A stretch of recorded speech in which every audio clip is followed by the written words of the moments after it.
সুপ্রিয় দর্শক, আমার এবং অভিজ্ঞতার তরফ থেকে আপনাদের আজকে আবারও স্বাগতম। আপনারা জানেন যে আমরা নিয়মিতভাবে ফেসবুক লাইভ করছি এই করোনার সময়ে বিভিন্ন বিষয় নিয়ে।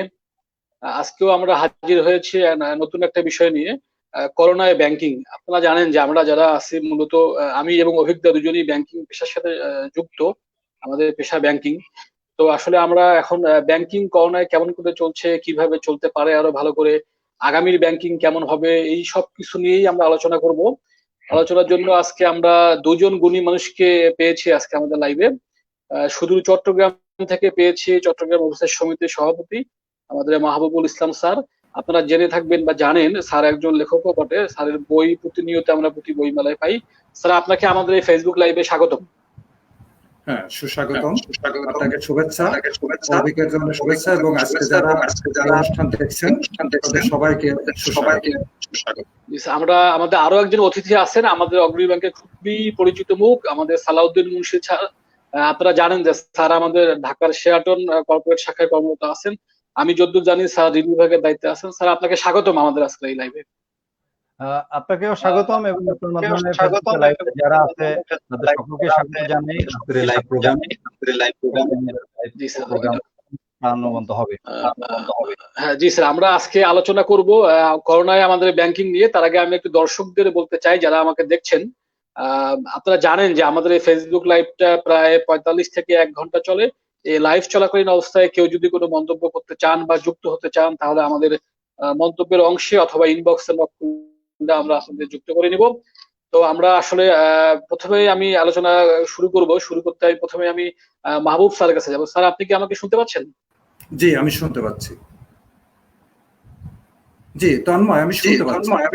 আচ্ছা স্যার, আমি প্রথমেই একটা নেতিবাচক সংবাদ দিয়েই আলোচনাটা শুরু করতে চাই। আমরা আজকে পত্রিকা মারফতে জেনেছি যে চট্টগ্রামে আমাদের এক সহকর্মী শ্রদ্ধেয় মানুষ করোনায় আক্রান্ত হয়েছেন। তার পরিচয়টা আমি ওইভাবে জানি না বা আমরা কেউ জানি না। পরিচয় গোপন রেখে আসলে কিভাবে, কেন, কতটা আক্রান্ত হলো বা কি, এই বিষয়টাকে আপনাদের আমাদের একটু জানানো যাবে নাকি স্যার? হ্যাঁ, পরিচয় গোপন রেখে কি আমি নামটা বলছি না। আমাদের ইপিজেড শাখায় কর্মরত একজন প্রিন্সিপাল অফিসার, উনি বৈদেশিক বাণিজ্য বিভাগে কাজ করেন। উনি সম্প্রতি করোনায় আক্রান্ত হয়েছেন। এটা মানে শুরু থেকেই, আজকে সকাল থেকেই আমাকে যথেষ্ট পীড়া দিচ্ছে এই তথ্যটা। ধন্যবাদ। এটা স্যার আসলে পীড়াদায়ক কথা। আমরা স্যার যতদূর জানি চট্টগ্রামের ওই ভাই সহ আমাদের ব্যাংকের আমাদের জানা মতে মোট 5 জন করোনায় আক্রান্ত। নবীনগর শাখা, ব্রাহ্মণবাড়িয়া, ঢাকার ওয়াসা শাখা, সিলেটের একজন, আর একজন আমাদের সহকর্মী আপু, তার নামটা আমরা জানি কিন্তু কর্মস্থলটা জানি না। আর আজকে জানতে পারলাম চট্টগ্রামের ইপিজেড শাখা। স্যার, আমরা আসলে বুঝতেই পারছি যে পুরো বিশ্ব তো এক ধরনের চ্যালেঞ্জের মুখে পড়ে গেছে। তো এই চ্যালেঞ্জের সময়ে ব্যাংকিং করাটা কতটা কষ্টসাধ্য কাজ, এবং এই কষ্টসাধ্য কাজটা আমরা যারা ব্যাংকে চাকরি করছি তারা তো ঝুঁকি নিয়েই করছি আর কি। তা আপনার কি মনে হয় স্যার যে এটা কতটা কষ্টকর কাজ বা চ্যালেঞ্জিং কাজ এই সময় ব্যাংকিংটাকে চালু রাখাটা? না, এটা অবশ্যই চ্যালেঞ্জিং, কিন্তু আমাদের পেশার একটা দায়িত্ব আছে। কারণ আমরা একটা জানি, একটা দেশের অর্থনীতির মূল চালিকা শক্তি হচ্ছে ব্যাংক। আমি এটাকে একটু তুলনা করতে চাই একটা মানব দেহের হার্টের সাথে। একটা হার্ট যেমন একটা মানুষের সমস্ত শরীরের রক্ত সঞ্চালনে সহযোগিতা করে, ব্যাংক তেমন অর্থনীতির রক্ত সঞ্চালনে সহযোগিতা করে। আমরা জানি অন্যান্য কিছু সার্ভিসের মতো ব্যাংকিং সার্ভিসটাও চ্যালেঞ্জিং শুধু না, আমি জরুরি সার্ভিস হিসাবে এটাকে গণ্য করব। যেমন বর্তমানে যারা চিকিৎসা সেবায় নিয়োজিত আছেন, চিকিৎসক, স্বাস্থ্যকর্মী, পুলিশ, সেনাবাহিনী, জনপ্রশাসনের অনেকেই, পাশাপাশি আমি মনে করি যে ব্যাংকও একটি জরুরি সেবার অন্তর্ভুক্ত প্রতিষ্ঠান। তো সেক্ষেত্রে আমরা দেশের অর্থনীতিকে গতিশীল রাখার স্বার্থে, সাধারণ মানুষের সুবিধা অসুবিধা বিবেচনা করে, দেশের ব্যবসা বাণিজ্যকে গতিশীল রাখার স্বার্থে, আমদানি রপ্তানি বাণিজ্য এর সঠিক পথে চালিত করার সুবিধার্থে আমরা ব্যাংকিং সেবাটা চালু রেখেছি। যদিও বলা হচ্ছে যে সীমিত পরিসরে, কিন্তু প্রকৃতপক্ষে প্রায় সমস্ত কাজকর্মই আমরা এখন এই ব্যাংকের মাধ্যমে সম্পন্ন করে যাচ্ছি।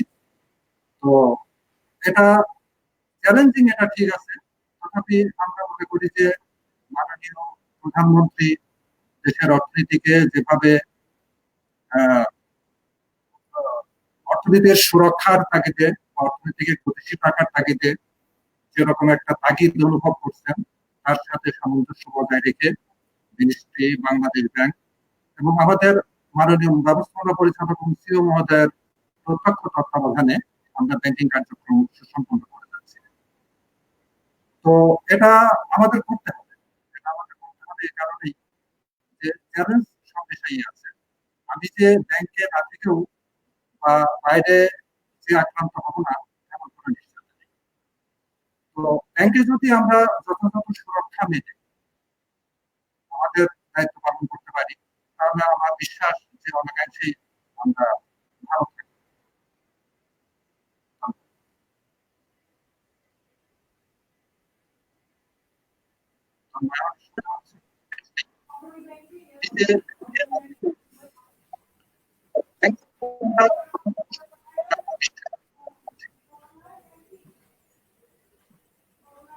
তন্ময়, আমি শুরুতে আপনার প্রশ্নের আগে আমি একটা কথা বলতে চেয়েছিলাম। স্যার, আপনাকে ধন্যবাদ এই আলোচনার জন্য। আমরা আসলে বুঝতে পারলাম।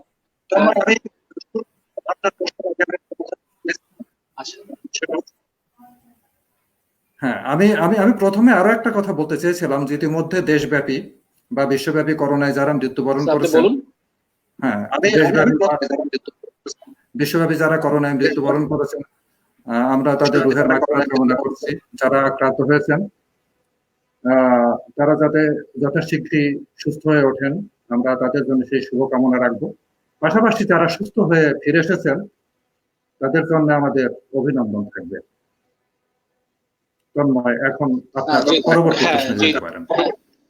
জি, ধন্যবাদ স্যার। আমি আপনার কাছে আবারও ফিরবো। আমি একটু আমাদের সালাউদ্দিন স্যারের কাছে যেতে চাই।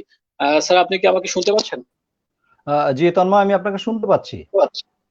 স্যার, আমি আপনার কাছে একটু ভিন্নভাবে জানতে চাইবো যে আমরা কিন্তু অলরেডি দেখেছি যে সরকারি অনেক প্রণোদনা ঘোষণা করা হচ্ছে, বাংলাদেশ ব্যাংক থেকে নীতি সহায়তা দেওয়ার কথা বলা হচ্ছে, যাতে করে অন্তত ঋণ গ্রহীতারা এক ধরনের রিলিফ পায় আর কি, যেহেতু এটা সংকটের সময় ব্যবসা পাতিতে কেউ আসলে করতে পারছে না আর কি। তো আপনার কি মনে হয় যে মানে এ যাবৎ পর্যন্ত যে নীতি সহায়তার বিষয়গুলো দেয়া হচ্ছে সেগুলো আসলে আমাদের দেশের ইকোনমি বাঁচায় রাখার জন্য কতটা যথেষ্ট, এবং হচ্ছে যে ব্যাংকগুলা ব্যাংকিং খাত এইটারে আসলে কিভাবে অ্যাডজাস্ট করবে আর কি, যেহেতু আমরা তো জানি যে ব্যাংক আসলে তো তাদের ইনকামের মূল একটা সোর্স হচ্ছে আপনার ইন্টারেস্ট ইনকাম আর কি। তো এই আমরা কিছুদিন আগে দেখলাম যে বাংলাদেশ ব্যাংকের একটা সার্কুলার ছিল যে আপনার হচ্ছে ইনকাম আয় খাতে না নিয়ে একটা বিশেষ অ্যাকাউন্টে রাখতে হবে আর কি। তো আপনার কি মনে হয় যে এটা ব্যাংকিং খাতের জন্য কতটা সুফল হতে পারে এই সংকটের সময়? ধন্যবাদ তন্ময়, আপনাকে অসংখ্য ধন্যবাদ।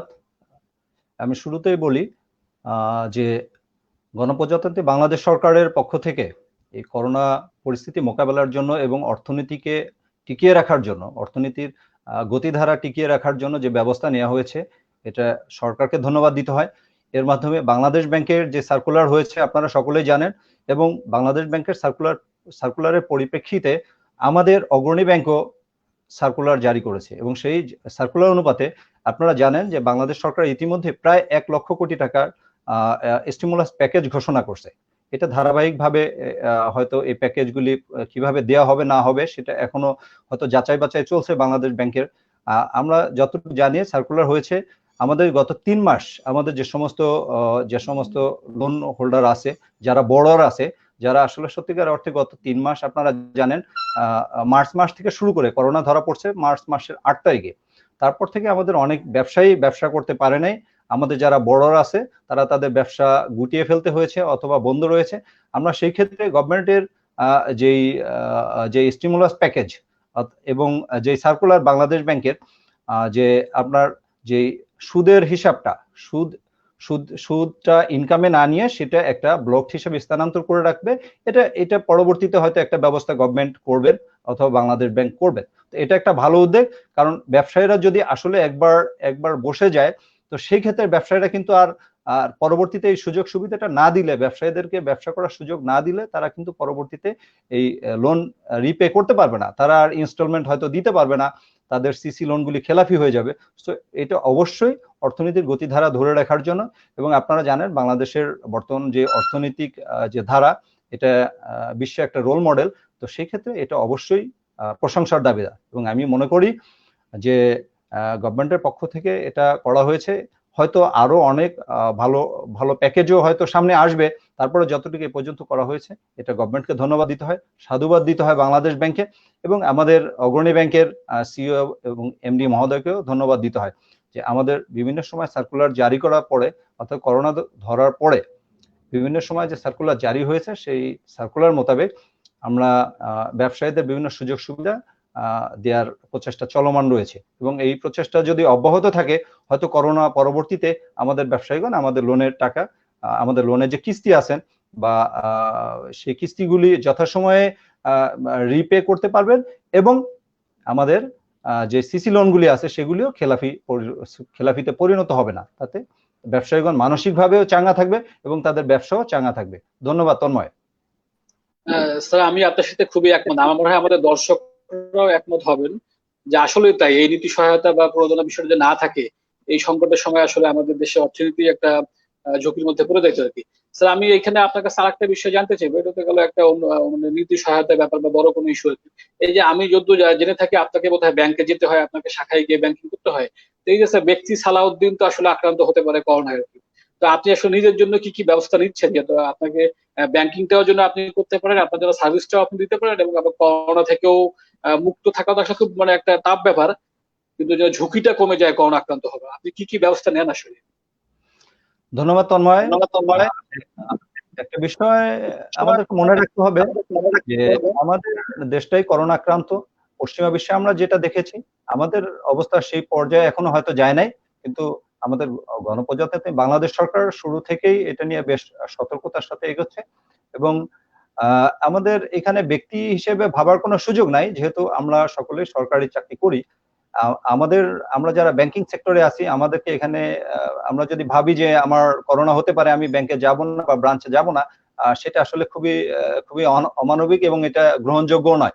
কারণ আপনারা জানেন আমাদের অন্যান্য সেক্টর, সেবা খাতে যারা আছে, ডাক্তার, নার্স, তারপরে পুলিশ সেক্টরে, আর্মি সেক্টরে আছে, অর্থাৎ সরকারের বিভিন্ন সেক্টর থেকে বিভিন্ন অফিস খোলা রয়েছে, তারা নিয়মিত অফিস করছে ঝুঁকি নিয়ে। সো আমরা যে ব্যাংকার, আমাদের এখানে ওইটা ভাবার কোনো সুযোগ নাই যে আমার করোনা আক্রান্ত হবো, আমি ব্যাংকে যাব না, এটা আমার ভাবার কোনো সুযোগ নাই। তো সেক্ষেত্রে আমাদের যেটা করতে হবে সেটা হচ্ছে, বাংলাদেশ ব্যাংক আপনারা জানেন বিআরপিটি সার্কুলার নম্বর 5 22শে মার্চ 2020, তো এই সার্কুলারে আমাদের কিছু গাইডলাইন অলরেডি দিয়েছে যে আমরা কিভাবে ব্যাংকিং করব, আমরা আমাদের নিজস্ব সুরক্ষা কিভাবে সুরক্ষিত রেখে আমরা কিভাবে ব্যাংকিং করতে পারি, সেই গাইডলাইন ওই বিআরপিডি সার্কুলার নম্বরে বলা হয়েছে। তো সেই অনুপাতে আমাদের অগ্রণী ব্যাংকেও সার্কুলার হয়েছে। তো আমরা যদি আমাদের নিজস্ব সচেতনতা কাজে লাগিয়ে, এবং এই বাংলাদেশ ব্যাংক এবং অগ্রণী ব্যাংকের সার্কুলারের মোতাবেক যদি আমরা চলতে পারি, সেই ক্ষেত্রে আমরা হয়তো নিজেদেরকে সুরক্ষিত রাখতে পারবো। আর সবচেয়ে বড় ব্যাপার হচ্ছে যে আমাদের অগ্রণী ব্যাংক থেকেও আমাদের এমডি মহোদয় আমাদের যে স্যানিটাইজার, বিভিন্ন ব্রাঞ্চে স্যানিটাইজার এবং প্রচুর যেই ইকুইপমেন্ট গুলি দেওয়া দরকার, আপনার সেই ইকুইপমেন্ট গুলি দিয়েছে, যেগুলি দিয়ে আমরা কোনো গ্রাহক যখন ব্রাঞ্চে ঢুকে তখনই আমরা তাকে আইডেন্টিফাই করতে পারি তার কি জ্বর আছে কিনা, বা টেম্পারেচারটা মাপতেছি, তারপরে আমরা হাতে যেই গ্লাভস ইউজ করতেছি। সো আমার মনে হয় একটু সচেতন থাকলেই সেই ক্ষেত্রে আমরা হয়তো সুরক্ষিত থাকব। তো এখানে আসলে ব্যক্তি হিসেবে ভাবার কোনো সুযোগ নেই, কারণ আমরা অন্যান্য সার্ভিস সেক্টরের মতো আমরা এই একটা যুদ্ধকালীন মুহূর্তের মতো এই মুহূর্তে আমাদের পালিয়ে বেড়ার কোনো সুযোগ নেই। ধন্যবাদ তন্ময়। স্যার, আপনি ঠিকই বলেছেন, এবং খুবই আশাবাদী আলোচনা আর কি। আমি এবং আমাদের কর্তৃপক্ষ যে ব্যবস্থাগুলো আমাদের জন্য নিয়েছেন, এগুলো আসলেই পর্যাপ্ত, কিন্তু আমরা যারা একদম ডেস্কে কাজ করি, আমরা যদি একটু সজাগ সতর্ক থেকে এগুলো মেনে চলি, তাহলে আমার মনে হয় যে এটা কোনো বিষয়ই থাকে না আর কি, এবং খুব সুন্দরভাবেই সার্ভিসটা চালু রাখা যায়। স্যার, আমি আপনার কাছে আরো একটু আলোচনা করবো, সেটা হচ্ছে যে এই আমরা গত কয়েকদিনের আলোচনায় একটা বিষয় আমাদের কাছে উঠে আসছে, সেটা হচ্ছে যে ব্যাংক খাতের আধুনিকায়ন বা হচ্ছে ডিজিটালকরণ আর কি। আপনার কি স্যার মনে হয় যে করোনা আমাদেরকে বা আমাদের পুরো দেশকে এমন কোনো মেসেজ দিচ্ছে বা এমন কোনো উপলব্ধি তৈরি করতেছে যে আমাদের আরো বেশি ডিজিটাল হতে হবে আর কি। সেটা শুধুমাত্র ব্যাংকিং খাতে না, জীবনের সব ক্ষেত্রেই। তো সেক্ষেত্রে ব্যাংক খাতে আমাদের আসলে আর কি কি ডিজিটাল হওয়ার সুযোগ আছে, বা কতটা ডিজিটাল হওয়ার সুযোগ আছে আপনার মনে হয়? ধন্যবাদ ধন্যবাদ। তন্ময় আপনাকে। তো আসলে ব্যাংক খাতে ডিজিটালাইজ হওয়ার কোনো বিকল্প নেই। আপনারা জানেন যে পশ্চিমা বিশেষ করে পৃথিবীর অনেক দেশ, ইউরোপের সুইডেনের কথা আমি বলতে পারি স্পেসিফিক, এবং আরো কয়েকটা দেশ অলরেডি প্লাস্টিক মানিতে চলে আসে। তারা ক্যাশলেস একটা দেশে পরিণত হচ্ছে। আমরা হয়তো বা তাদের মতো অতটা ডেভেলপ না, কিন্তু তারপরে একটা জিনিস আমরা কিছু যদি প্রাইভেট ব্যাংকের কথা বলি, যে ডিজিটাল ক্ষেত্রে আমাদের অনেক ডেভেলপমেন্টের সুযোগ আছে। আমরা আজকে যদি আমাদের ব্যাংকগুলি সম্পূর্ণভাবে ডিজিটালাইজড হতে পারতো, তাহলে হয়তো আমাদের গ্রাহকদের হয়রানি বা গ্রাহকদের যে ব্রাঞ্চে এসে যে কাজগুলি করতে হচ্ছে, কারণ আমাদের করোনার সময় আমাদের একটু তাদের থেকে গ্রাহকদের থেকে যতটা দূরত্ব বজায় রাখা যায়, সোশ্যাল ডিস্টেন্স যতটা বজায় রাখা যায় ততটাই ভালো। সেক্ষেত্রে আমাদের গ্রাহকরা যেহেতু ব্রাঞ্চে আসতে বাধ্য হচ্ছে, কিন্তু যদি এটা ডিজিটালাইজড হতো হয়তো এটিএম বুথ থেকে টাকা তুলে নিতে পারতো বা অন্য কোনো ভাবে টাকা তুলে নিতে পারতো। তো আমাদের সেই জায়গাগুলিতে সুযোগ আছে, আমাদেরকে মানি ট্রান্সফারের যেই ডিজিটাল সিস্টেম আছে সেগুলিও আমরা হয়তো ফলো করতে পারি। আপনার এই বিষয়গুলি ডিজিটালাইজড হওয়ার কোনো বিকল্প নাই, কারণ পৃথিবী এগিয়ে চলছে। আর করোনার মতো পরিস্থিতি যে আগামীতে হবে না এটাও ঠিক, এটা এভাবে বলা যাচ্ছে না। হ্যাঁ, সুতরাং আমাদের ডিজিটালাইজড হওয়ার অনেক স্কোপ আছে, এবং আমরা মনে করি আমাদের সরকার এবং বিশেষ করে আমি অগ্রণী ব্যাংকের কথা বলবো, যে অগ্রণী ব্যাংকের বর্তমান এমডি এবং ব্যবস্থাপনা পরিচালক মহোদয় অত্যন্ত সচেতন মানুষ, এবং তিনি এ বিষয়ে যথেষ্ট সচেতন রয়েছেন যে কিভাবে আরো ডিজিটালাইজড করা যায়, জনগণের দোরগোড়ায় যাতে আমরা ব্যাংকিং সেবা পৌঁছে দিতে পারি। ধন্যবাদ তন্ময় আপনাকে।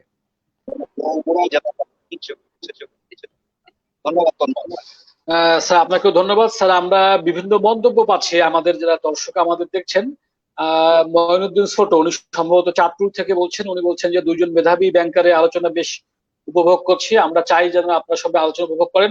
স্যার আপনি আমাদের সাথেই থাকবেন। আমি একটু এখন মাহবুব স্যারের কাছে যেতে চাই। মাহবুব স্যার, আপনি কি আমাকে শুনতে পাচ্ছেন? হ্যাঁ, আমি শুনতে পাচ্ছি তন্ময়। স্যার আমি আপনার কাছে একটু অন্য আঙ্গিকে একটা বিষয় জানতে চাই, বা আমি জানি যে আপনি অগ্রণী ব্যাংকের অফিসার সমিতির দায়িত্বে এখানে আছেন, সভাপতির দায়িত্বে আছেন। তো স্যার অফিসার সমিতির আসলে এই সময়ে কি বলা যায় কি, মানে তার অফিসারদের সজাগ করার জন্য, সতর্ক করার জন্য, বা খুব যেন স্মুথলি ব্যাংকিং সার্ভিসটা দেওয়া যায়, আপনার কি এমন কোনো ব্যবস্থা নিয়েছেন কিনা, বা এমন কোনো কিছু ব্যবস্থা নেওয়ার কথা ভাবছেন কিনা স্যার? হ্যাঁ, ধন্যবাদ তন্ময়। এটা খুবই খুবই সুন্দর প্রশ্ন। আমি নিজে ব্যক্তিগতভাবে অথবা আমার যিনি জেনারেল সেক্রেটারি আছেন সাজ্জাদ হোসেন সুমন, আমি নিজে প্রতিদিন অফিস যেদিন খোলা থাকে, আমি প্রায় প্রতিটি শাখায়, আমি সুনির্দিষ্ট ভাবে বলতে পারি যে প্রতিদিন কমপক্ষে 20 থেকে 25টা শাখায় আমি খবর নেই, ম্যানেজার সাহেবদের সাথে কথা বলি, অফিসারদের সাথে কথা বলি, তারা সুরক্ষিত আছে কিনা, তারা ভালো আছে কিনা, তাদের পরিবারের সদস্যবৃন্দ ভালো আছে কিনা। পাশাপাশি তারা আমাদের যে সমস্ত সুরক্ষার কথাগুলি বলা হয়েছে, আমাদের যে সমস্ত নিরাপত্তামূলক ব্যবস্থাটি গ্রহণ করার কথা বলা হয়েছে, তারা সেগুলি মেনে চলছেন কিনা। তো সেক্ষেত্রে তাদের কিছু কিছু অভিযোগ আমি পাই। অভিযোগ বলতে এটা ঠিক অভিযোগ বলতে অন্য কারোর বিরুদ্ধে অভিযোগ না, যেমন সামাজিক সুরক্ষার ক্ষেত্রে আমাদেরকে বলা হচ্ছে যে অন্তত 1 মিটার দূরত্বে থেকে একজন গ্রাহক দাঁড়াবেন, তারপরে ব্যাংকিং সেবা নিয়ে এসে চলে যাবেন, আরেকজন আসবেন। এরকম একটা ব্রাঞ্চের মধ্যে হয়তো সর্বোচ্চ 5 জন, 7 জন বা 10 জন গ্রাহকের দাঁড়ানোর সংস্থান হয়। আর বাইরের রোদে পুড়ে এবং বৃষ্টিতে ভিজে গ্রাহকরা লম্বা লাইনে দাঁড়ায় থাকে।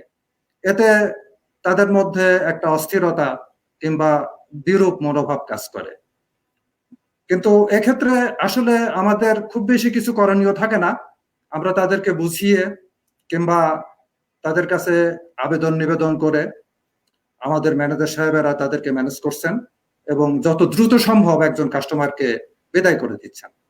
পাশাপাশি আমার অফিসার সমিতির পক্ষ থেকে আরেকটা বিষয়, আমরা অফিসারদের যখনই যে অসুবিধা হোক, এই অসুবিধাগুলি আমরা যাতে ত্বরিত একটা সমাধান দিতে পারি, আমাদেরকে সরাসরি জানানোর জন্য সবাইকে আমরা ইতিমধ্যে জানিয়ে দিয়েছি যে এই এই এলাকার যে সমস্ত অফিসার কর্মচারী কর্মরত আছেন বৃহত্তর চট্টগ্রাম পার্বত্য অঞ্চলে, ওনারা যদি কোথাও কোনো সমস্যা ফেস করেন সরাসরি আমাদের পরামর্শ গ্রহণ করেন। আমরা যেভাবে পারি আমরা সর্বোচ্চ চেষ্টা করব তার পাশে দাঁড়ানোর জন্য। ইতিমধ্যে আমাদের খাতুনগঞ্জ ব্রাঞ্চের আরেকজন অফিসারের ইতিমধ্যে সে অসুস্থ, সে আক্রান্ত আমি কথা বলবো না, কারণ এখনো তার কোনো টেস্ট করা হয়নি, কোনো রেজাল্ট আসেনি, কিন্তু তার জ্বর আছে। আমি তার সাথে কথা বলেছি, গত রাত্রে কথা বলেছি, আজকে দুপুরে তার খবর নিয়েছি, জেনেছি উনি কেমন আছেন, ওনার পরিস্থিতি আমরা অবজার্ভ করছি। ঠিক এভাবে আমরা বিভিন্ন ব্রাঞ্চগুলিতে রিং করে তাদের পাশে আছি, তাদেরকে সাহস দেওয়ার চেষ্টা করছি। পাশাপাশি আমরা একটা চেষ্টা করছি যে এই যে আমাদের ফেসবুকের একটা গ্রুপ তৈরি করে তাদেরকে আরো কিছু সাপোর্ট দেওয়া যায় কিনা, এটা আজকেই কথা হয়েছে আমার সেক্রেটারি সাহেবের সাথে। আমরা খুব সহসাই এরকম একটা পদক্ষেপ নেব ইনশাল্লাহ। তন্ময়,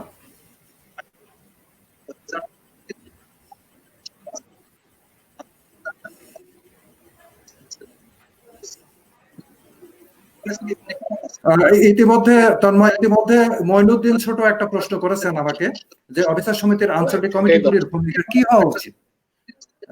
আমি আমার মনে হয় আমি ইতিমধ্যে যেটা বললাম, যে কথাগুলি উপস্থাপন করার চেষ্টা করলাম, আমার মনে হয় তার প্রশ্নের উত্তর এর মধ্যে রয়ে গেছে, যে অফিসারদেরকে সর্বাত্মক সাপোর্ট দেওয়া, বিশেষ করে এখন মানসিক সাপোর্টটা দেওয়া সবচেয়ে গুরুত্বপূর্ণ।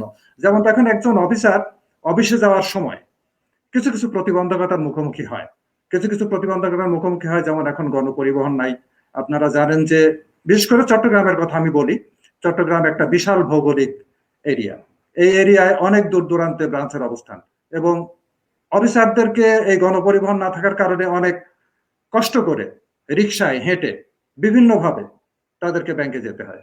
তাদের সেই কষ্টগুলি আমরা শুনে তাদেরকে সাহস দেওয়ার চেষ্টা করি, তাদের সমব্যথী হওয়ার চেষ্টা করি, এবং বর্তমান পরিস্থিতিতে আমাদের এরকম একটা ভূমিকা যদি আমরা না নিই, তাহলে অন্তত পক্ষে এই ব্যাংকের এবং আমাদের অর্থনীতির যে চালিকা শক্তি এই ব্যাংকের যে সামগ্রিক প্রবৃদ্ধি, এই ব্যাংকের যে মুনাফামুখিতা, এটা ক্ষতিগ্রস্ত হতে পারে। এছাড়া কর্তৃপক্ষের নির্দেশনা মান্য করার একটা বিষয় আছে। তো যে কোনো ক্ষেত্রে আমরা মানসিকভাবে তাদেরকে সাপোর্ট দেওয়ার সর্বাত্মক সহযোগিতা করি। পাশাপাশি কোনো সুপরামর্শ, যদি কেউ ক্ষতিগ্রস্ত হয়, যদি কেউ কষ্ট পায়, যদি কেউ আল্লাহ মাফ করুক আক্রান্ত হয়, আমরা তাদের পাশে সর্বাত্মকভাবে থাকার চেষ্টা করছি। ধন্যবাদ।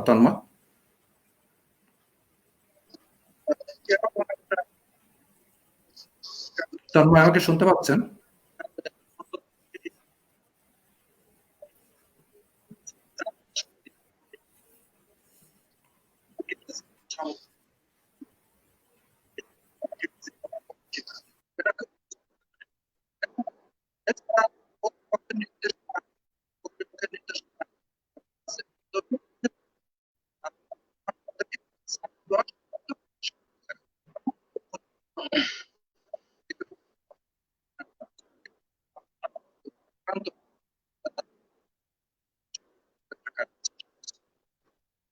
হ্যাঁ স্যার, ধন্যবাদ স্যার। আমাদের সাথে এই মুহূর্তে একজন যুক্ত আছেন চুয়াডাঙ্গা থেকে, আমাদের জগলুল পাশা স্যার।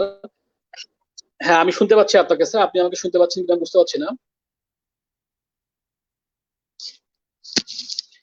হ্যাঁ অভিজ্ঞতা, আমি একটু আগে যেটা বলার চেষ্টা করছিলাম যে আমাদের সাথে চুয়াডাঙ্গা থেকে জগলুল পাশা স্যার লাইনে আছেন, তাকে কি এখন দেয়া যাবে? একটু তিনি আলোচনা করতে চান। পাশা স্যারকে, হ্যাঁ পাশা স্যার আপনাকে স্বাগতম, কেমন আছেন স্যার?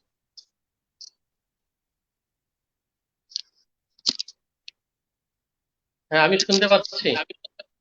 স্যার আপনি আলোচনা করতে চান? আমি আপনাকে কোনো প্রশ্ন করছি না, আপনি আপনার মতো করে আলোচনা করুন বা আপনার প্রশ্নটি করুন। আজকের যে আলোচনা, আমাদের সালাউদ্দিন মুন্সি এবং মাহবুবা দুজনই খুব অত্যন্ত ভালো আলোচনা করছেন। আমি খুব মনোযোগ সহকারে শুনছি। আমার এখানে সালাউদ্দিন মুন্সির কাছে আমার একটা জিজ্ঞাসা আছে যে আমাদের যে 2 মাসে এপ্রিল এবং মে 2 মাসের যে আমাদের সুদটাকে ব্লক করে আলাদা খাতায় রাখতে বলেছে, সেক্ষেত্রে আমাদের অনেক শাখায় কিন্তু আমাদের লসে চলে যাবে, অনেক শাখায়।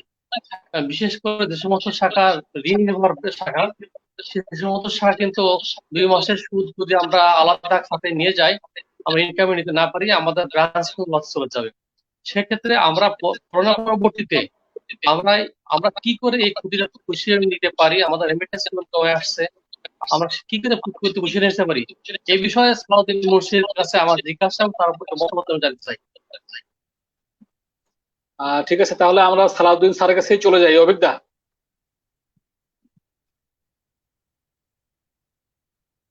অভিজ্ঞতা কি শুনতে পাচ্ছেন? আপনি সালাউদ্দিন স্যারকে দিবেন একটু।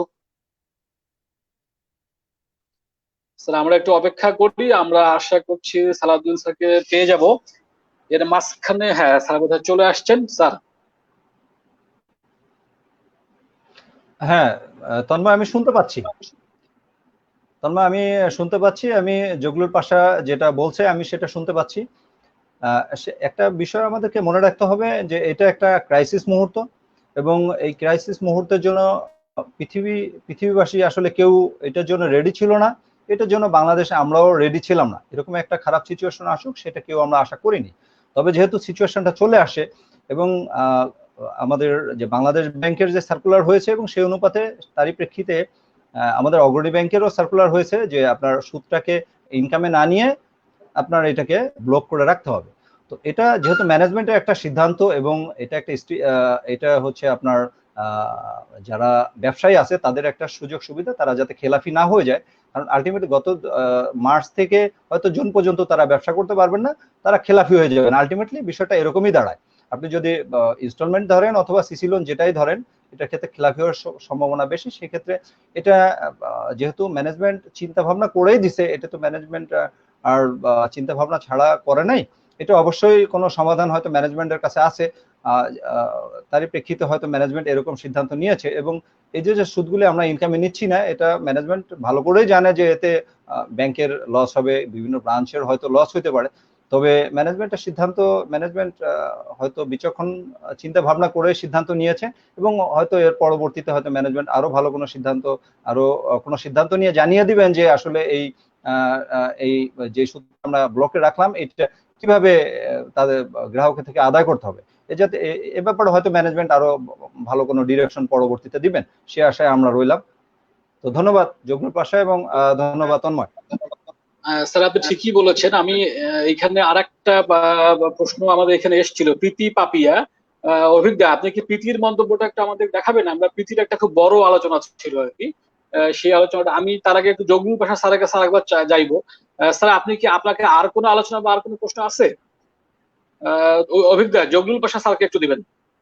আমার সালাউদ্দিনের কাছে আমার প্রশ্ন ছিল যে আমরা করোনা পরবর্তীতে এই ক্ষতিটা কি করে পুষিয়ে উঠতে পারি।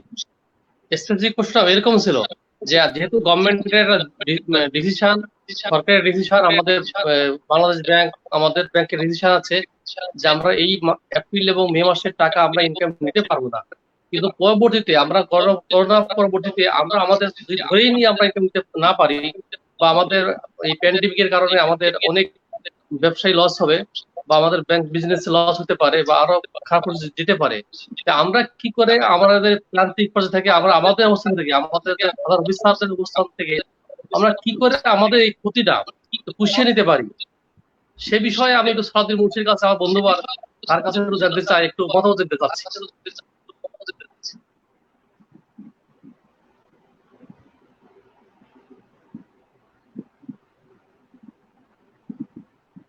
হ্যাঁ সালাউদ্দিন স্যার, আপনি কি শুনতে পেলেন? সালাউদ্দিন স্যারকে দিন। হ্যাঁ আপনি বলেন স্যার। জি, ধন্যবাদ তন্ময়, আমি শুনতে পাচ্ছি।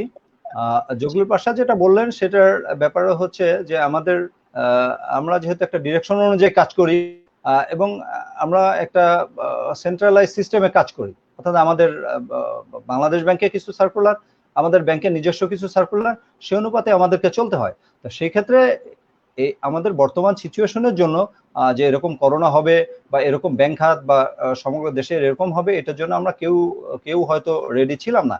তো তারপরে যেহেতু হয়ে গেছে, বাংলাদেশ ব্যাংকের সার্কুলার হয়েছে, অগ্রণী ব্যাংকেরও সার্কুলার হয়েছে, আমরা এটা সার্কুলার অনুপাতে আমরা এটা ব্লক করে রাখবো।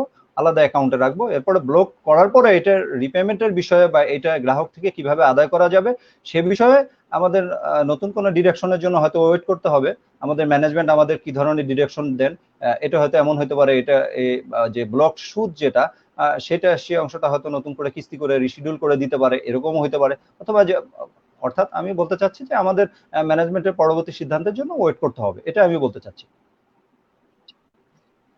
আমি এইখানে একটু যুক্ত করতে পারি এইভাবে স্যার, আসলে যদি করোনা চলে যায় স্বাভাবিক অবস্থায় তো আমাদেরকে বেশি পরিশ্রম করতে হবে বা বেশি কাজ করতে হবে, এই সময়টা যে একটা নেগেটিভ ইম্প্যাক্ট আছে এটা রিকভার করার জন্য। কিন্তু পাশা স্যারের যে প্রশ্নটা এক্স্যাক্টলি ছিল, আমার মনে হয় যে আপনি ঠিকই বলেছেন যে এটা আসলে বড় স্যারদের বিষয় বা এটা নীতিগত ব্যাপার আর কি। কারণ আসলে এই করোনা সংকটে লাভ বা লোকসান করা চাইতে টিকে থাকাটাই একটা বড় ব্যাপার, কি করে ইকোনমি ঠিক রাখা যায় এটাই বড় ব্যাপার আর কি। সেই জায়গায় কিন্তু এটা খুবই যৌক্তিক একটা সিদ্ধান্ত বা আলোচনা আপনি যেমনটা বললেন আর কি। স্যার আমি এখন একটু প্রীতি পাশা স্যারকে ধন্যবাদ স্যার দুটো প্রশ্নের জন্য। স্যার আমরা একটা আলোচনায় ফিরে আসি এখন। স্যার প্রীতি আমাদের বঙ্গবন্ধু এভিনিউ কর্পোরেট শাখায় কর্মরত আছেন, তার একটা প্রশ্ন আছে, খুব বড় প্রশ্ন, আমি একটু করতে চাই। সেটা হচ্ছে স্যারদের কাছে জানার ছিল প্রণোদনা প্যাকেজ বাস্তবায়নে আমাদের ব্যাংকগুলোর আমানত সংকটের ব্যাপারে এবং টাকা রাষ্ট্রীয় কোষাগারে রাখার যে প্রস্তাব ব্যাংকগুলোকে দেওয়া হচ্ছিল তার ব্যাপারে। আমার ঠিক এই ব্যাপারটা ওইভাবে জানা নাই আর কি, যে প্রণোদনা প্যাকেজ বাস্তবায়নে ব্যাংকগুলোর ভূমিকাটা কি এবং রাষ্ট্রীয় আমানত যে আমাদের ব্যাংকগুলোতে থাকবে সেই বিষয়ে। স্যার আপনার কাছে এমন কোনো তথ্য বা আলোচনা কি আপনার জানা আছে যে প্রণোদনা প্যাকেজ বাস্তবায়নে ব্যাংকগুলোর ভূমিকা কি হবে আর কি এক্স্যাক্টলি? প্রণোদনা প্যাকেজ বাস্তবায়নের বিষয়ে তো সার্কুলার অলরেডি হয়েছে। প্রণোদনা প্যাকেজ বাস্তবায়ন করার বিষয়ে অর্থাৎ যারা ক্ষতিগ্রস্ত যারা ব্যবসায়ী তাদেরকে আপনার কৃষি লোন বা তাদেরকে যে লোন ফ্যাসিলিটি দেওয়ার কথা বলা হয়েছে সেগুলি এই করোনা চলাকালীন সময়ে দিতে হবে, কারণ তাদের ব্যবসা করোনা সমাপ্তি পরবর্তীতে ব্যবসা তারা চালু করবে। সেই ব্যবস্থাগুলি করার জন্য ইতিমধ্যে সার্কুলার হয়েছে, আপনারা জানেন আমাদের ব্যাংকে, বাংলাদেশ ব্যাংক থেকে সার্কুলার হয়েছে। তো এটা যে হ্যালো যে যে যে বাংলাদেশ ব্যাংকে সার্কুলার হয়েছে, আমাদের ব্যাংকেও সার্কুলার হয়েছে। সেই মোতাবেক আমাদের হয়তো এখন এখন থেকে এমন সম্ভাবনা রয়েছে যে বিভিন্ন গ্রাহক তাদের নির্দিষ্ট শাখাগুলিতে আবেদন করবেন এবং সেই আবেদন মোতাবেক, এবং আপনারা জানেন বাংলাদেশ ব্যাংক বিভিন্ন ক্রাইটেরিয়া করে দিয়েছে, বিভিন্ন ক্রাইটেরিয়া আরো কিছু সার্কুলার হয়তো আসবে যেগুলো ক্রাইটেরিয়া করে দিবেন যে কিভাবে কাজটাকে কতটুকু দেওয়া যাবে, লোন লোন প্যাকেজ থেকে দেওয়া যাবে গাইডলাইন মোতাবেক আমাদেরকে বিতরণ করতে হবে। সেক্ষেত্রে আমাদের হয়তো যে আমানতের সম্পদ, আমরা যারা সরকারি ব্যাংকে আছি আপনারা জানেন যে আমাদের ব্যাংকে কারোর সম্পদ কখনোই ছিল না, এবং আমি এখন আমাদের কারোর সম্পদ নেই। সেক্ষেত্রে আমানতের এডি রেশিওটা আছে, এডি রেশিওটা আমাদের ব্যাংকের জন্য ব্যাংকের খুব ভালো পজিশনে আছে। সেক্ষেত্রে আমাদের মতো যে শক্তিশালী ব্যাংকগুলি তাদের হয়তো আপনার আমানতের সম্পদ হবে না। কারণ হচ্ছে আমরা জানি যে আমাদের কাছে ৩৯,০০০ বা ৪০,০০০ কোটি টাকা লোন রয়েছে, আমাদের ডিপোজিট রয়েছে প্রায় ৬০-৭০,০০০ কোটি টাকা ডিপোজিট। সেক্ষেত্রে আমাদের একটু সমস্যা হওয়ার কথা না, অগ্রণী ব্যাংক বা সোনালী ব্যাংক এরকম যে ব্যাংকগুলি আছে তাতে সমস্যা হওয়ার কথা না। ধন্যবাদ। আমি আশা করি প্রীতি আলোচনা শুনেছে এবং তার জবাবটা পেয়ে গেছে। ছাড়া আপনাকে ধন্যবাদ, আপনি আমাদের সাথেই থাকবেন। আমরা কিন্তু আমাদের আলোচনা প্রায় প্রথম অর্ধেক শেষ করে ফেলছি। আমি এখন একটু মাহবুব স্যারের কাছে যাব একটা ভিন্ন প্রসঙ্গ নিয়ে আলোচনা করতে। মাহবুব স্যার আপনি কি আমাকে শুনতে পাচ্ছেন? ধন্যবাদ, শুনতে পাচ্ছেন? হ্যাঁ আমি শুনতে পাচ্ছি দাদা। মাহবুব স্যার শুনতে পাচ্ছেন? হ্যাঁ আমি শুনতে পাচ্ছি দাদা, আমি শুনতে পাচ্ছি। আপনি মাহবুব স্যারকে একটু দিবেন।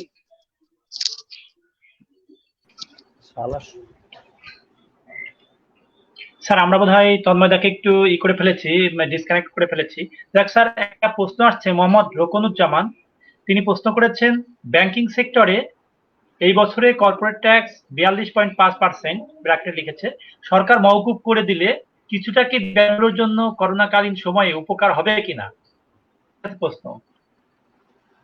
ধন্যবাদ তন্ময় আপনাকে, এবং ধন্যবাদ মোহাম্মদ রোকনুজ্জামান, বন্ধুবর, এবং আমরা একই ব্রাঞ্চে আছি।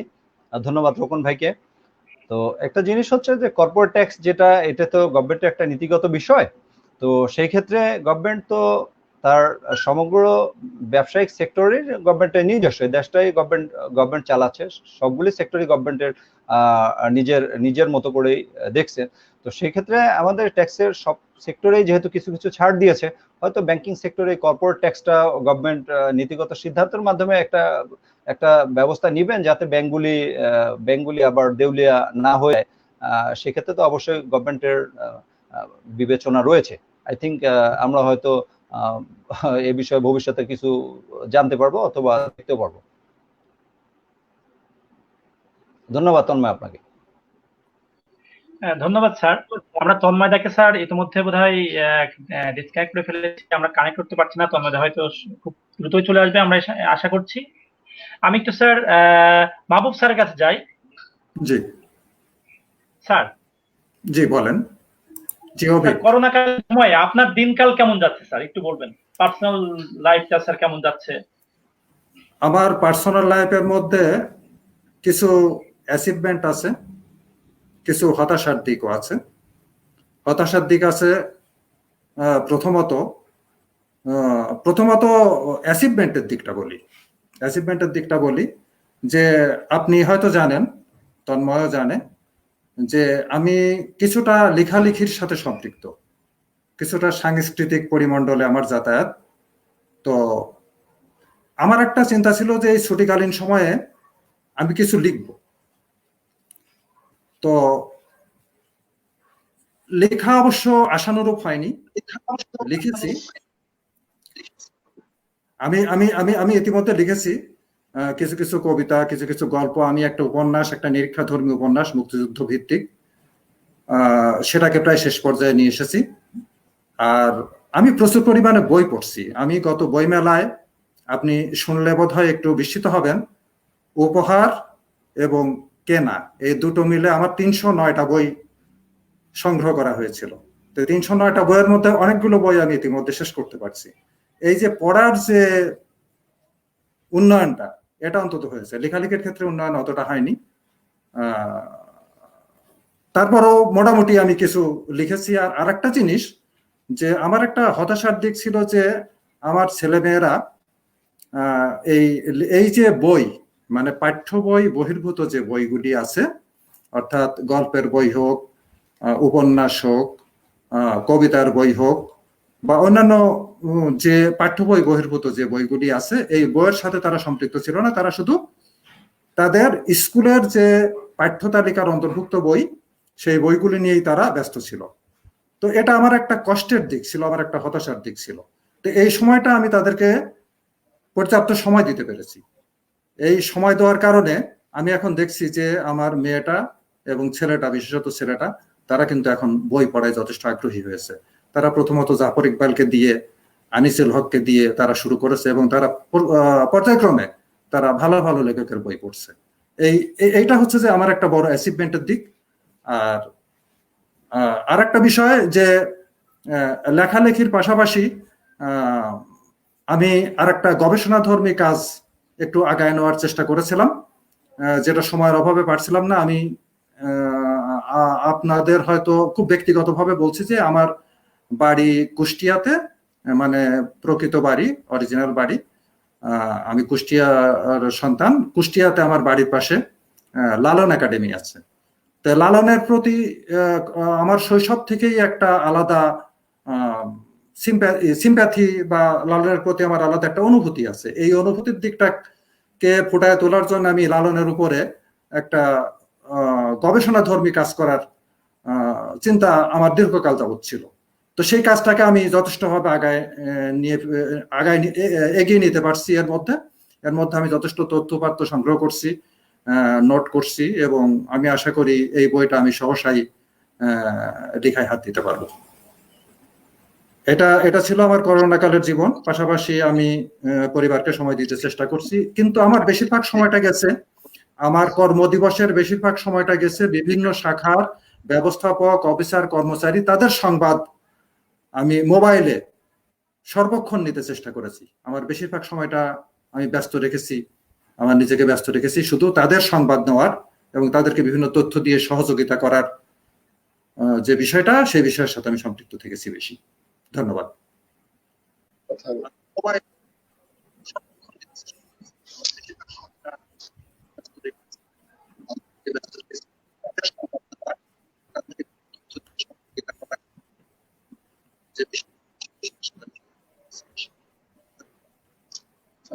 স্যার, আমি ঠিক আপনাকে এই বিষয়টা নিয়েই প্রশ্ন করতে চাচ্ছিলাম। আমি বিচ্ছিন্ন হতে অভিজ্ঞতা করে ফেলছি, অভিজ্ঞতাকে ধন্যবাদ।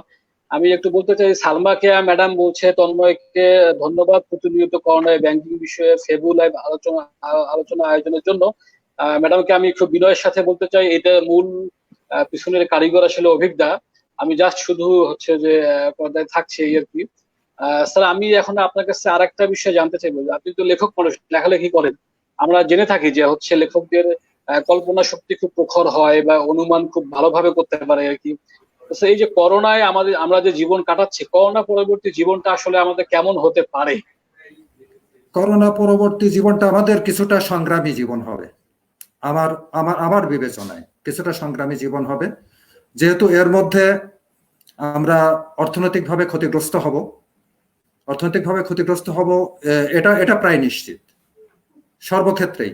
এই যে সমাজের অধিক সংখ্যক মানুষ এখন প্রায় কর্মহীন, তাদেরকে আবার কর্মে ফিরিয়ে নিয়ে আসা, এবং এই সমাজ তাদের দায়িত্ব কতটুকু নিতে পারছে, কিভাবে নিতে পারছে, পাশাপাশি সরকার যে সহযোগিতাটা করতে পারছে সেই সরকারের সহযোগিতাটা পর্যাপ্ত পরিমাণে হবে কিনা। পর্যাপ্ত পরিমাণেই হবে আমি বিশ্বাস করি, কিন্তু তারও তো একটা সীমা থাকে, সবকিছুরই একটা সীমাবদ্ধতা থাকে। যেমন একটু আগে একটা আলোচনা যে ব্যাংকের প্রবৃদ্ধির বিষয়ে কিছুটা আমি কথা বলতে চেয়েছিলাম, যে সারা বিশ্বব্যাপী তো অর্থনীতির উপর একটা নেতিবাচক প্রবৃদ্ধি আছে। তো এই প্রবৃদ্ধি আমাদেরও যেটা বছরের শুরুতে নির্ধারণ করা ছিল, আমার বিশ্বাস সেই পরিমাণ প্রবৃদ্ধি আমরা অর্জন করতে পারবো না। এছাড়া ব্যাংকের যে সার্বিক মুনাফা, আমরা গত বছর আমাদের মাননীয় ব্যবস্থাপনা পরিচালক এবং সিও মহোদয়ের নেতৃত্বে আমরা অনেক পরিশ্রম করে আমরা অগ্রণী ব্যাংকে অবিরত অগ্রযাত্রায় অগ্রণীর কাতারে নিয়ে যেতে সক্ষম হয়েছি। ওনার সঠিক দিক নির্দেশনায় আমরা সবাই পরিশ্রম করেছি, কিন্তু সেই বিষয়টা গত বছরের পরে এই বছরে আরো বেশি আমাদের উন্নত হওয়ার বা আরো বেশি অগ্রগতি অর্জন করার কথা ছিল, কিন্তু সেটা কিছুটা ক্ষতিগ্রস্ত হতে পারে বলে আমি বিশ্বাস করি। আমি মনে করি বা অনুমান করি। তো সেই সমস্ত বিষয়গুলি কাটিয়ে উঠতে হলে আমাদের ব্যক্তিগত জীবন, আমাদের পারিবারিক জীবন, আমাদের সামাজিক জীবন, আমাদের পারিপার্শ্বিকতা, আমাদের দেশ, আমাদের ব্যাংক, আমাদের অর্থনীতি, আমরা যাই বলি না কেন, প্রত্যেকটা ক্ষেত্রেই আমাদের কিছুটা কষ্টদায়ক অবস্থায় পড়তে হবে, এবং সেইটাকে ওভারকাম করতে হলে অবশ্যই আমাদেরকে অধিক পরিমাণে ইনোভেটিভ হতে হবে, অধিক পরিমাণে পরিশ্রমী হতে হবে। না হলে আমরা এই পরিবেশ বা এই পরিস্থিতিকে থেকে উত্তরণ সহসা ঘটানো সম্ভব হবে না। ধন্যবাদ স্যার। হ্যাঁ, ধন্যবাদ স্যার। আমরা আলোচনা প্রায় শেষ ভাগে চলে এসেছি। আপনি আমাদের সাথেই থাকবেন। আমি আপনার কাছে আবারও ফিরবো। আমি এখন একটু সালাউদ্দিন স্যারের কাছে আবারও একবার যেতে চাই। স্যার, আপনাকে আবারও স্বাগতম। স্যার, আমরা যেমনটা আলোচনা করছিলাম যে করোনা পরবর্তী জীবন বা ব্যাংকিং কেমন হবে, আপনার বিবেচনায় কি মনে হয় যে করোনা পরবর্তী ব্যাংকিংটা আসলে কেমন হতে পারে, কতটা চ্যালেঞ্জিং হতে পারে? ধন্যবাদ তন্ময়, আপনাকে একটা খুব একটা ডাইনামিক কোশ্চেন, যে করোনা পরবর্তীতে আমাদের ব্যাংকিং সিস্টেম কেমন হতে পারে। তো এখানে আমাদের একটা বিষয় মনে রাখতে হবে, ব্যাংকিং একটা চলমান প্রক্রিয়া, এবং এই চলমান প্রক্রিয়ায় আমাদের করোনা আঘাত এনেছে, এটা বিশ্বব্যাপী আঘাত এনেছে। বিশ্বের উন্নত দেশগুলি আমাদের থেকে যারা অনেক উন্নত, তারাও এই ব্যাংকিং সেক্টর সহ সমস্ত সেক্টরে তারা সাফার করছে এবং হয়তো আগামী দিনগুলিতে করবে। এ বিষয়ে আমি একটু অ্যাড করতে চাই, সেটা হচ্ছে আপনারা জানেন যুক্তরাষ্ট্রের সিডিসি এর যিনি চিফ মিস্টার ফাউস, তিনি বলেছেন যে আমাদের হয়তো আগামী দিনগুলি পিছনের দিনগুলির মতো নাও হইতে পারে। দ্যাট মিনস হচ্ছে আমাদের করোনা হয়তো চলে যাবে, বাট করোনার যে বিভিন্ন ইফেক্ট অথবা ভাইরাস জনিত যে বিভিন্ন প্রবলেম বিভিন্ন সিজনে এটা আবার ঘুরে ফিরে আসবে, এরকম একটা ইঙ্গিত উনি ওনার আলোচনায়, সিডিসি এর একটা আলোচনা উনি অলরেডি বলেছেন। তো সেই ক্ষেত্রে আমাদের এটা মাথায় রাখতে হবে, বিজ্ঞানীরা যে বিষয়গুলি বলছে সেই বিষয়গুলি মাথায় রাখতে হবে।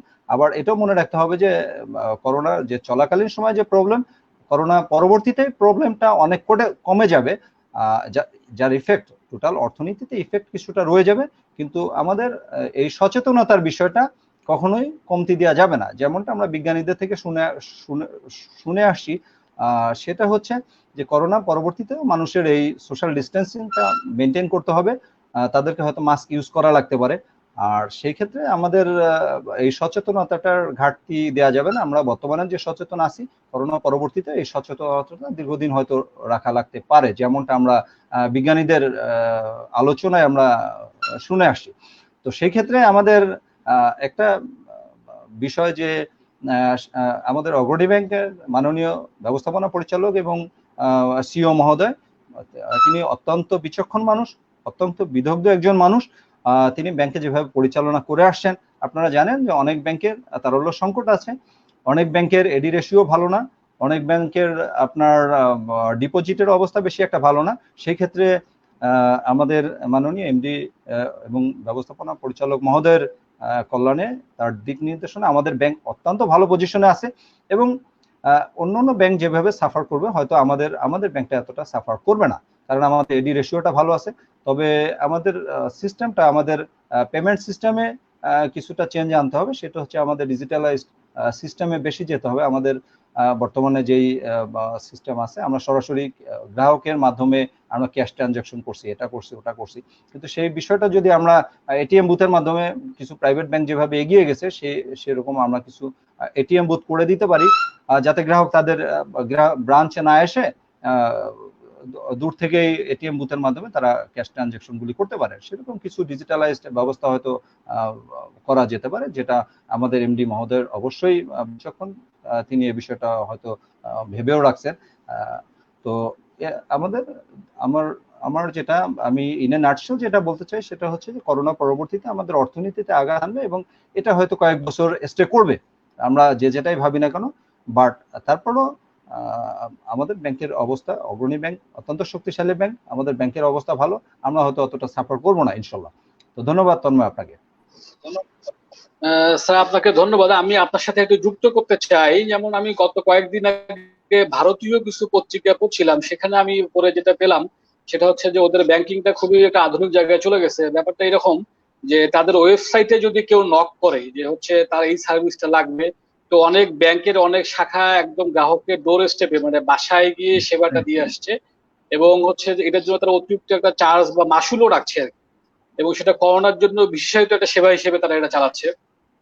আমাদের দেশে কিন্তু এখনো এরকম কোনো ব্যাংক এটা বোধহয় চালু করেনি, আমার জানার মধ্যে নাই আর কি। এটা কিন্তু আমাদের ব্যাংকগুলো এটা ভেবে দেখতে পারে আর কি, একটা সেবা মাসুলও নেওয়া হচ্ছে। আর আমরা যারা ব্যাংকে কাজ করছি আমাদের তো আসলে শাখায় এসে দায়িত্ব পালন করতেই হয় আর কি। সেটা আমরা হয়তো বা গ্রাহকের একদম দোরগোড়ায় বাসায় গিয়ে করলাম, এমনটাও কিন্তু স্যার করোনার সময় হতে পারে। স্যার আমরা আলোচনার একদমই শেষ পর্যায়ে আছি। আমাদের একজন দর্শক ভাই, শ্রদ্ধেয় বড় ভাই ফকির মিজানুর রহমান, তিনি আপনাকে এবং মাহবুব স্যারকে ধন্যবাদ জানিয়েছেন এবং বলেছেন যে আপনারা দুজনই তার প্রিয় ব্যক্তি। ফকির মিজানুর ভাইকে আমাদের ধন্যবাদ যে তিনি আমাদের লাইভটা দেখছেন। সালাউদ্দিন স্যার, আমি আপনার কাছে বিদায় নিব এইটা জিজ্ঞেস করে বা এটা জানতে চেয়ে, এমন কোনো কথা, এমন কোনো আলোচনা কি আপনার, বিশেষ কোনো কথা আপনি আপনার সহকর্মীদের বলবেন এই করোনা সংকটে একদম শেষ, খুব অল্প অল্প সময়ের মধ্যে? একটা জিনিস, আমাদের করোনাটা বর্তমানে যে সিচুয়েশন, এটা হয়তো লং টাইম স্টে করবে না, বাট আমাদের সচেতন থাকতে হবে। আমরা ব্যক্তিগতভাবে সচেতন থাকি, আমরা পারিবারিকভাবে সচেতন থাকি, আমরা সামাজিকভাবে সচেতন থাকি। আমরা আমাদের যে সেক্টরে কাজ করছি, আমরা যদি সচেতন থাকি, আমি ব্যাংকে কাজ করছি, আমি ব্যাংকে যাব, আমি আমার পার্সোনাল যে সচেতনতা এটা বজায় রাখবো, গ্রাহকদের সাথে যে আমার সচেতনতা সেটা আমি বজায় রাখবো। আর ব্যাংকের ব্রাঞ্চগুলিতে আপনার পর্যাপ্ত স্যানিটাইজার এবং হাত ধোয়ার সাবান, এবং আপনারা জানেন যে আপনার টেম্পারেচার মাপার যে যন্ত্র, সেগুলি সাপ্লাই দিয়েছেন আমাদের এমডি এবং ব্যবস্থাপনা পরিচালক মহোদয়। তো সেই ক্ষেত্রে আমাদের সচেতনতাই শুধুমাত্র আমাদেরকে সেভ করতে পারে। আপনারা জানেন এটা করোনার এখন পর্যন্ত ট্রিটমেন্ট নাই, যদিও ভ্যাকসিনের জন্য হয়তো চেষ্টা করছে অনেক দেশ, 100% কোনো ট্রিটমেন্ট বের হয় নাই। সুতরাং সচেতনতা এবং সচেতনতাই আমাদেরকে শুধুমাত্র সেভ করতে পারে। আর একটা বিষয়, আমরা তো গ্রাহকদের থেকে দূরে থাকতে পারবো না, সার্ভিস দিয়েই যেতে হবে। তো সেই ক্ষেত্রে আমাদেরকে আরো বেশি সচেতন থাকতে হবে, যেহেতু আমাদের সরাসরি গ্রাহকদের সাথে ডিল করতে হয়। ধন্যবাদ তন্ময় আপনাকে। স্যার আপনাকে অসংখ্য ধন্যবাদ আমাদের সময় দেওয়ার জন্য, আমাদের আলোচনায় যুক্ত থাকার জন্য। আপনার কাছ থেকে আমরা একেবারে বিদায় নিচ্ছি স্যার আজকে। আমি এখন চলে যাব মাহবুব স্যারের কাছে শেষবারের মতো। স্যার আমি আশা করি আপনি আমাকে শুনতে পাচ্ছেন। মাহবুব স্যার, তার আগে আমি আমাদের জুয়েল আরিফ ভাই একটা মন্তব্য করেছেন, আয়োজকদের ধন্যবাদ, প্রতিনিয়ত এমন আয়োজনের মাধ্যমে আমাদের বিভিন্ন তথ্য দিয়ে সহযোগিতা করার জন্য। এই লাইভ যদি কাউকে উপকার করতে পারে এটা আমাদের সার্থকতা হবে আর কি। মাহবুব স্যার, আপনাকে আমি শেষবারের মতো আপনার কাছে আসলাম, আমি আপনাকে বলতে চাই বা জানতে চাই আপনার কাছে আপনি আপনার সহকর্মীদের জন্য বিশেষ কি বলতে চান এই সংকটের মুহূর্তে, যাতে করে তাদের মনোবল ঠিক থাকে, এবং আপনি তো একটা নেতৃত্বের জায়গায় আছেন সেই জায়গা থেকেও। হ্যাঁ, মনোবলের জায়গাটাতে আমাদের কোনো ছাড় তো আর কোনো সুযোগ নাই, কারণ এখন অনেকটা স্যার, আপনি কি যুদ্ধাবস্থা। আমাকে শুনতে পেরেছেন? হ্যাঁ, আমি আমি আমি আপনার প্রশ্ন শুনতে পেয়েছি। আমি আপনার প্রশ্ন শুনতে পেয়েছি, আমি আমার জবাব দিচ্ছি। বিষয়টা হচ্ছে যে বিশ্বব্যাপী এটা এখন অনেকটা যুদ্ধক্ষেত্রের মতো। তো যুদ্ধক্ষেত্রে থেকে পিছিয়ে আসার কোনো সুযোগ নেই। যুদ্ধক্ষেত্রে নিয়ম হচ্ছে যে এগিয়ে যেতে হবে। এগিয়ে যাওয়ার ক্ষেত্রে যদি আমরা সর্বাধিক সচেতন হই, এবং সালাউদ্দিন ভাই যেভাবে বললেন যে আমরা নিজেদের সুরক্ষার দিকটা নিশ্চিত করতে পারি এবং সচেতন থাকতে পারি নিজে এবং পরিবার সহ, তাহলে অবশ্যই আমরা আগামী দিনগুলিতে ভালো করতে পারবো। এই দুর্যোগময় পরিস্থিতিকে মোকাবেলা করে তার থেকে উত্তরণ ঘটাতে পারবো সবকিছুর, নিজের, পরিবারের, আমাদের ব্যাংকের, আমাদের দেশের, আমাদের অর্থনীতির সবকিছুর উত্তরণ ঘটাতে সক্ষম হব আমরা ইনশাল্লাহ, আমি বিশ্বাস করি। তবে আমাদের পিছিয়ে যাবার কোনো সুযোগ নেই, আমাদের সামনে এগোতে হবে, এটাই আমি মনে করি। এবং এই মনোবলটা চাঙ্গা করার জন্য প্রতিনিয়ত আমি আমার সঙ্গে যারই যোগাযোগ হয় আমি সবাইকে এই মেসেজটা দেওয়ার চেষ্টা করি। ধন্যবাদ তন্ময়। স্যার, আপনাকে অসংখ্য ধন্যবাদ। হ্যাঁ, ধন্যবাদ স্যার আমাদের সাথে যুক্ত থাকার জন্য। আমরা কৃতজ্ঞ আপনাদের দুজনের প্রতি। দর্শক যারা আমাদের এতক্ষণ দেখছিলেন, শুনছিলেন, আপনারা জেনে থাকবেন যে আমরা আসলে এই করোনা সংকটের সময় আমাদের যারা সহকর্মীরা আছেন মূলত তাদের উদ্দেশ্য করে এই ফেসবুক লাইভটা আমরা করে থাকি। আসলে আমরা তো এক প্রকার বন্দি জীবন যাপন করছি, কি করে এই বন্দি সময়ের মধ্যেও একে অপরের সাথে কানেক্টেড থাকা যায় সেটার উপায় হিসেবে আমরা এই ফেসবুক লাইভে আসি। আমরা এটা অব্যাহত রাখবো। এখন আমরা বিদায় নিতে চাই আপনাদের কাছ থেকে। আপনারা যারা আমাদের সাথে যুক্ত ছিলেন, এই প্রোগ্রাম দেখেছেন, তাদের প্রতি কৃতজ্ঞতা, ধন্যবাদ। আপনারা সবাই নিরাপদে থাকুন, সুস্থ থাকুন। শুভরাত্রি, শুভ বিদায়। অভিজ্ঞতা। হ্যাঁ, শুভরাত্রি।